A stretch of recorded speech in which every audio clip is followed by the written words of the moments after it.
Come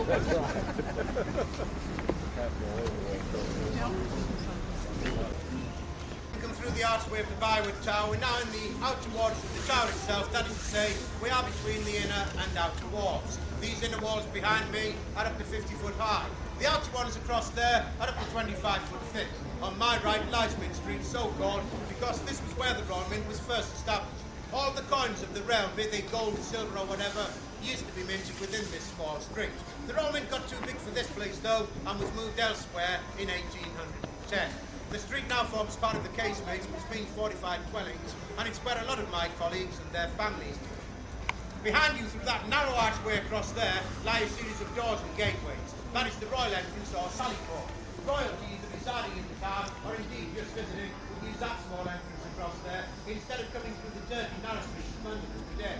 They would arrive by a royal barge on the river, get off at the Queen's Stairs on the wharf, and then come across the moat by way of a small low bridge, and then through those gates across there, which incidentally are well over 500 years old. It was at those gates that Henry VIII so lovingly greeted his second wife-to-be, the young Lady Anne Boleyn.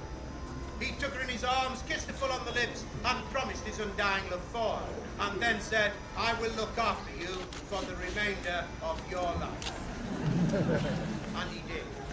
For just 3 short years after that first visit, poor old Anne was to return to the tower, but this time by an entirely different route, and for a very different reason. Behind me is the bell tower. This is the oldest and the strongest of those 13 towers on the inner walls, and it gets its name from the little curfew bell that hangs in the belfry at the top. That is the oldest curfew bell in London, and we still use it every day. And it is that same bell that is hanging up there today that would have been rang 1 hour before any public execution out on Tower Hill. The bell tower is very strongly constructed indeed. It stands on a solid base of masonry, 30 foot thick. There are 2 circular chambers within, one chamber placed on top of the other, and the tower is unique in that there is no interconnecting stairway between those 2 chambers. Access to the lower chamber can only be gained by going through the ground floor of the Queen's house, whilst access to the upper chamber can only be gained either by going through the second floor of the Queen's house or by the beaching tower, the next one along these ramparts, and walking back this way. These access points, though, are not open to the general public because to get to them, you've got to pass through some more of our little houses. But because of the construction of this one tower, you can quite well imagine that some pretty important people have been held prisoner within. I'll mention a few. St. Thomas More, one time Lord High Chancellor of all England and a very good friend of Henry VIII's, was kept within the lower chamber. That's the one just above my head, by the way, with the little arrow hoops. At the same time, confined in the upper chamber was More's very good friend, John Fisher, the Bishop of Rochester. Both these men were taken from the bell tower in 1535, out onto Tower Hill, and executed simply because they refused to act King Henry VIII as the supreme head of the church in England. Probably the most important prisoner kept within the bell tower was the young Princess Elizabeth. She was imprisoned by her half-sister, Queen Mary Tudor. Many thought that Elizabeth was involved in the Sir Thomas Wyatt rebellion of 1554, which failed. Wyatt was captured, brought back to the tower, and immediately sentenced to death. But before that sentence could be carried out, he was tortured in the hope that he would implicate Elizabeth. He kept his mouth closed, so Mary had no other course than to set Elizabeth free. She was taken down to Woodstock in Oxfordshire, but again was to return to the tower 4 years later, but this time in much more happier circumstances, in order to prepare for her own coronation of that year in 1558. Finally, the last prisoner that I'd like to speak about from this point was a man by the name of James Scott. Anybody ever heard of James Scott, by the way? Blank faces tell me no. Well, I can assure you, in the next couple of minutes, you will never ever forget the name James Scott. He was the Duke of Monmouth, said to be the eldest of 13 illegitimate children of King Charles II. A handsome, popular man with the people, he too thought that on the death of his father, he had a claim to the throne, but he couldn't reign, for he'd already been declared illegitimate by Parliament. Nevertheless, he formed a great army in the West Country, but was defeated at the Battle of Sedgemoor, just outside the county town of Taunton in Somerset. He was then brought back to this one tower, where he was to spend the last few hours of his life, before he too was taken out onto Tower Hill and executed in what was probably the most blundering and certainly was one of the bloodiest of any of our executions. The executioner that day was a man by the name of Jack Ketch. Now Jack was only a part-time executioner. He was also the local butcher and a full-time drunk. And that day, he was all three rolled into one. For it is said that Jack was so pie-eyed that it took him no less than 5 strokes of the axe to attempt to sever James's head from his body. Anyone who may well be a little bit squeamish, by the way, can have it on good authority from me that James was unconscious, although still twitching after that 5th blow had been delivered. But even then, though, the job wasn't carried out correctly, and Jack, in this drunken stupor, and in order to satisfy those thousands out on Tower Hill, had to take a small skinning knife from his belt. He then proceeded to saw and hack through the remaining shreds of flesh, gristle, and bone that held that head to the torso, until eventually, of course, it became free and could be shown in that time-honoured manner. Is anybody hungry, by the way? There's a McDonald's just across the road there. Whatever you have, make sure you put bags of ketchup on. It looks real then, doesn't it? Right, the head was spiked, taken in that great procession down to London Bridge and re-spiked. Anybody of any note was invited back inside here. Breakfast was served and a great time was had by all. It was only when they got back inside that they realised that a terrible mistake had been made. For it was the custom in those days that before anybody of royal blood died, a portrait would be painted of them. And there wasn't one of James Scott, the Duke of Monmouth. So, after hurried consultations, someone who could vaguely remember what he looked like and who was still reasonably sober was dispatched back down to London Bridge to take the correct head from the many that were already spiked up there grinning at each other. It was brought back to the upper chambers of the bell tower and married up with the remainder of the torso.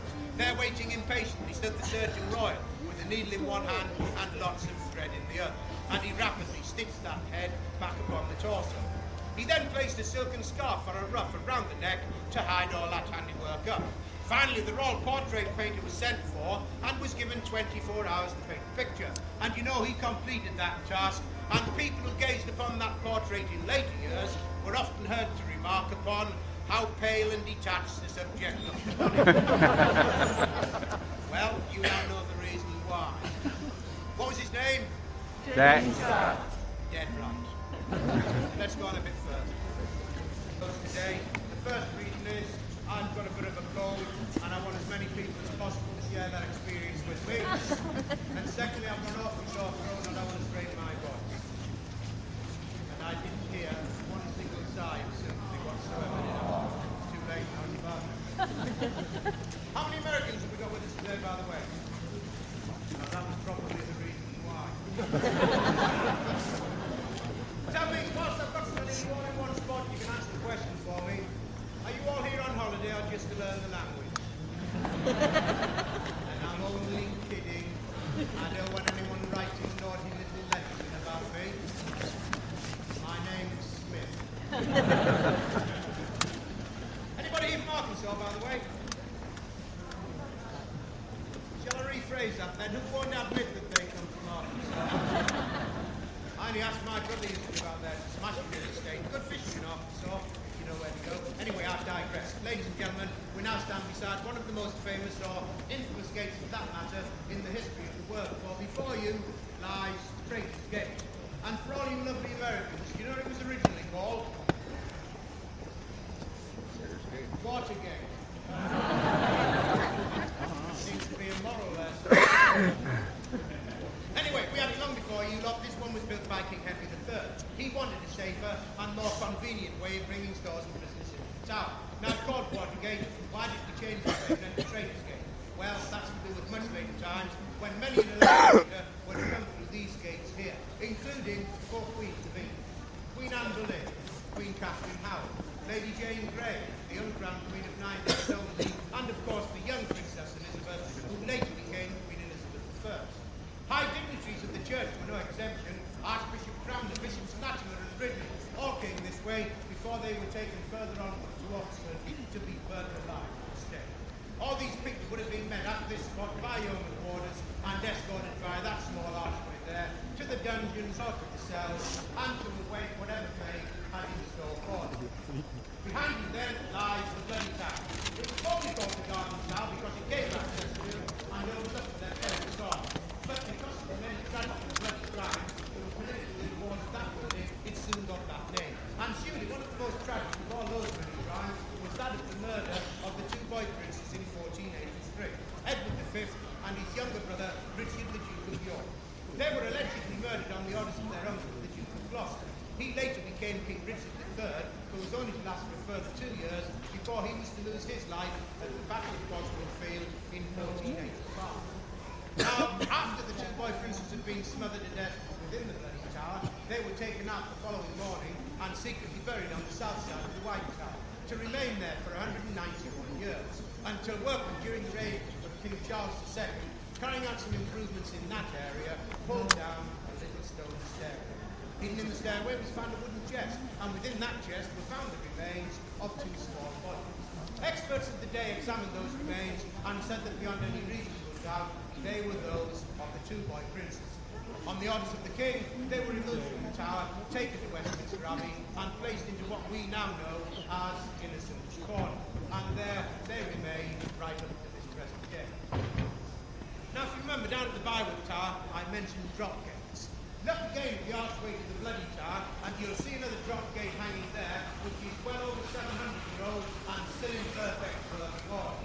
It would have taken 30 or 40 men to raise or lower this particular drop gate, because it weighs well in excess of 2.5 tons. But when the Duke of Wellington was responsible, he had ship's windows put on the first floor that only took the services of about 10 to 12 foot men. There was another portcullis that protected the internal side of the archway, and the reason why this one particular arch was so securely defended is because all those hundreds and hundreds of years ago, this was the only entry into the inner wards, into the royal palace itself. The general public were never ever allowed through this archway. They were always contained within these outer walls. If though you did find yourself disappearing through there, having first of all, of course, come through this archway just behind me here, you knew that you weren't going very much further in your life upon this earth. Today it's different. We can wander through there whenever we wish to do so. In a moment, we will just do that.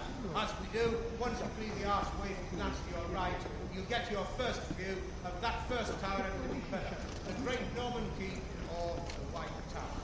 Now again, if you make another little pathway to lead these, I'll lead you all through.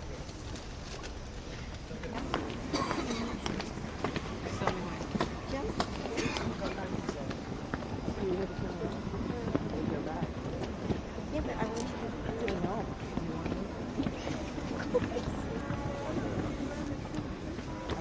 No, that's okay. That's okay. No, non sale nada. You just don't want to be with us, do you? Yeah, it's got good spot. Right, whilst I'm waiting for you all to gather, look over here to my left. See all those blackbirds on the grass there? You know what they are? No, they're not. They're crows. There's 2 ravens just round the corner. There was one sat on the outcrop here. His name was Thor. His brother's round the corner with him now, Odin. There are 4 in the cages across here. That's Hugin, Moonin, Cedric and Willem. And Hardy will be over on this side somewhere. Now you're going to say to me, how do I know them? Just like that, aren't you? Yeah. You know, your enthusiasm's overwhelming me. I'm not going to tell you now. No, I'm fed up. Please pay attention to the man, Bud. It's an interesting story. Say please. Please. Pretty please. Pretty please. I'm still not going to tell you.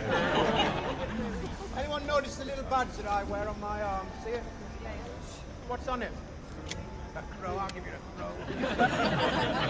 What is it? What else? A crown. What else? Yes, a golden laurel wreath. It's the royal badge. I'm the Raven Master. It's my job to look after all the ravens. I just let that thing stop first. For whom the bell tolls, huh?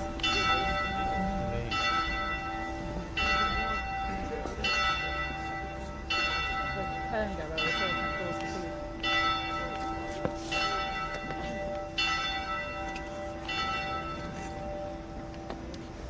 you. By the way, you know you Americans, you know the Liberty Bell that hangs in Philadelphia? You know it was cast about a quarter of a mile from here, over to the east. Yeah, in the Whitechapel Bell Foundry. Yes, Not a lot what? of people know that. I don't know. It's quite cracked. You cracked it, not us. It was all right when it left here.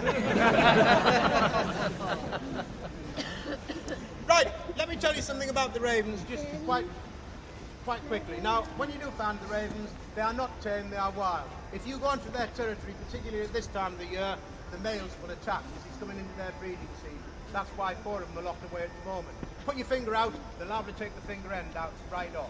Their bills are razor sharp, and as well as that, so are their talons. So please, when you do see the birds, give them the respect that they deserve. I'll tell you more about them in a couple of minutes. But here we are in the Inner Wards, and this really is what it's all about. Before you, you see the white tower, that very first one ever to be put up. Every other building you can see round about you was built with this one single tower in mind.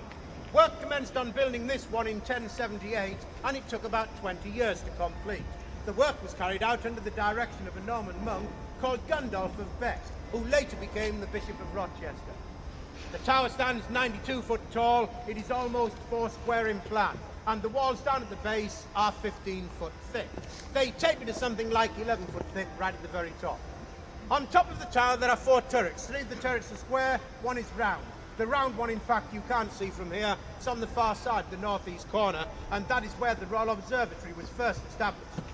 On top of the turrets, or the 2 you can see this side, you will notice a weather vane, which is inscribed with the royal standard, the whole lot surmounted by a golden crown to denote that this is still a royal palace. Although royalty no longer live here, they did in fact occupy this building for just over 500 years. And in the main, they lived on the topmost floor. There's Odin flying round, look. There he is. That's Thor over there, see? Big birds, aren't they?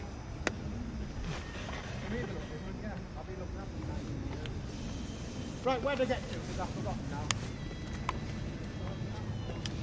All right then. Royal family then lived on the topmost floor. The second floor down, that was given over to banqueting chambers, accommodation, and nights for knights and their ladies. The third floor down, that was where all the servants and retainers lived. There was a 4th floor, partly underground, which could only be reached by way of an internal stairway. Part of that floor was used as a great storehouse, but the greater majority of the area had a much more sinister purpose, for it was there where the dungeons, the torture chambers, and the instruments of torture. A dark, dank, dismal, evil-smelling place, lit only by the flickering candles of the torturers, and no one outside these 15-foot thick walls could ever hear those anguished cries of those poor unfortunates who were being put to death by deeds most foul within that small basin. Right, on a lighter note then, let me tell you something about our world-famous ravens.